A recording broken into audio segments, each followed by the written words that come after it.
Building the capacity to refocus and reset for owners and for leaders prevents against burnout and enables us to get better fulfillment and satisfaction so that we can celebrate our wins.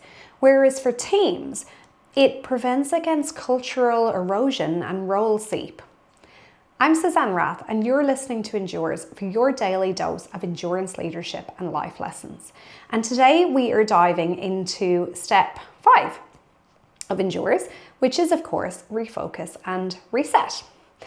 Now, I have a rhythm that I've spoken about a lot on how I refocus and reset. At the end of March, I'm actually running a refocus and reset free workshop, which I'm going to run quarterly for everybody so that you also get that time to reflect on your mountains, your goals, whatever that means to you. You don't need to share, to answer some insightful questions around them and just see what you need to do for the next quarter, maybe to stay a little bit more on track if you've fallen off track, or maybe you just need to take the time to celebrate yourself.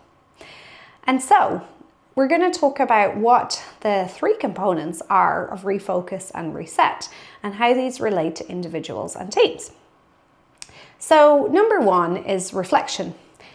And this is analysing the data. It's analysing how things have gone. It's looking at our vision. It's looking at how our goals have gone in alignment with that. And it's going, do I still need to be on this path? And it's so important to get into that different brain state, to have the opportunity to reflect. And it's also about celebrating our wins. So we close the loop so that our subconscious mind realizes there's a point in all this hard work. And so for individuals and for teams, this can take part in many different ways.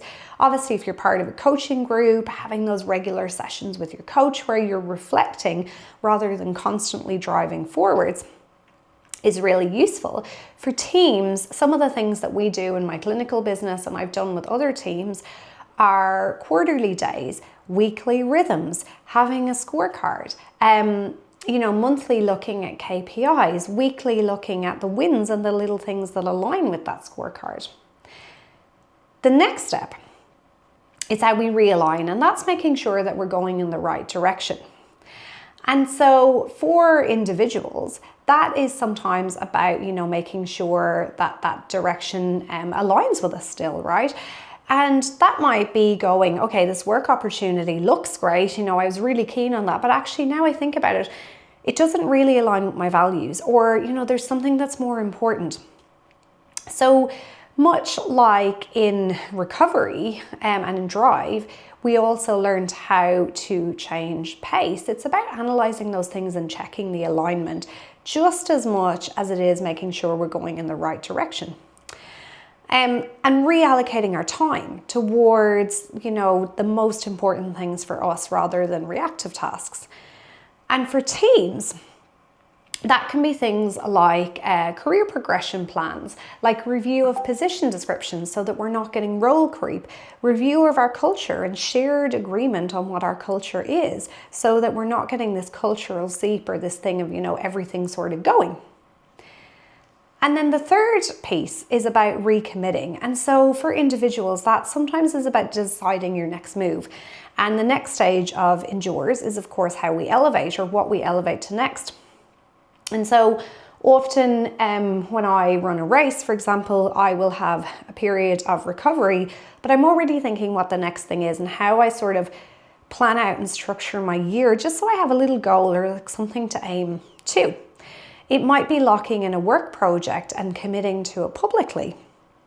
And so for teams, that is about coming together and going, do we still agree with these values? Do we still agree with this scorecard? What are my steps towards it? Do we still agree with these directions? And having that chance to recommit, realign as well. So I have lots and lots of ways and rhythms and tools and strategies to help people to refocus and reset. But I strongly encourage you, if it's not a process that you already do, please try and bring it into your life. I know that for me, this has been the difference between me being a high performer in a very unsustainable way and grinding and hustling and so on, and being a high performer in a sustainable way where I live a life that aligns with my values and, where for the most part, I find the time to, appreciate the little things like the trail running and the holidays and all those kind of things. So I'm living my life now rather than waiting for some magical endpoint. And that is my dream for other business owners too, that you get to live the lives and leave the legacy that you dreamed of when you started your business. Thank you for joining me, and I will see you tomorrow for more from Endures. Bye.